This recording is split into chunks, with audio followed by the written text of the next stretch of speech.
Hello everyone. तर आज आपण बघणार आहोत structure of the neuron. Okay, तर ह्यामध्ये काय आहे, न्यूरॉन याला काय म्हणतात, नर्व सेल म्हणतात. सेकंड पॉईंट आहे न्यूरॉन म्हणजे काय, structure and the functional unit of the nervous system. Okay, तर याला म्हणतात न्यूरॉन. ओके, न्यूरॉनलाच नर्व सेल असे म्हणतात आणि त्याचा 100 सेंटीमीटर आहे. आणि न्यूरॉन काय करतात, रिसीव्ह अँड द कंडक्ट करतात नर्व इम्पल्स. अँड आपल्या पूर्ण बॉडीमध्ये नर्व सेल आहे. ओके, आणि त्याच्यामध्ये 3 पार्ट आहेत. एक तर सायटॉन आहे, दुसरा ॲक्झॉन आहे, आणि तिसरा कोण आहे, टर्मिनल आहे.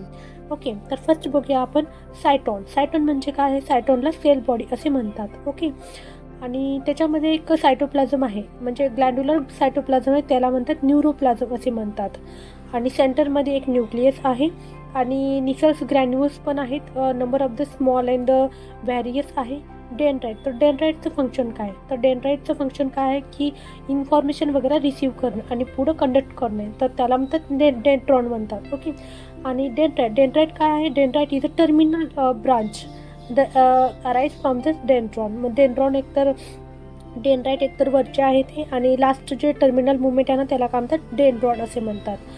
ओके, तर ॲक्सॉन काय आहे, ॲक्सॉन एकतर सिंगल आहे, एक long cylinder like a structure आहे. आणि प्रायमरी फंक्शन काय आहे त्याचं, ओन्ली कंडक्ट करायचं, म्हणजे नर्व इम्पल्स आपल्याला काय करायचं, कंडक्ट करायचं आहे. ओके, तर ते आहे ॲक्सॉन आहे.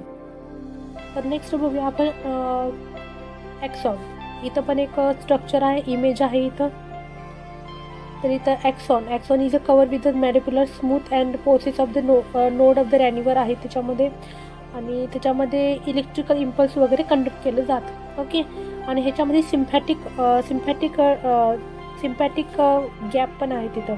ओके, सिम्पॅटिक गॅप म्हणजे काय आहे, त्याच्यामध्ये इन्फॉर्मेशन जे आहे ना पुढच्या नर्वस सेलमध्ये ते इलेक्ट्रिसिटी प्रोव्हाइड करतात, म्हणजे इन्फॉर्मेशन प्रोव्हाइड करतात पुढच्या न्यूरॉनला. ओके, तर त्याला म्हणतात सिम्पॅटिक गॅप. ओके, सिम्पॅटिक गॅप आहे त्याच्यामध्ये.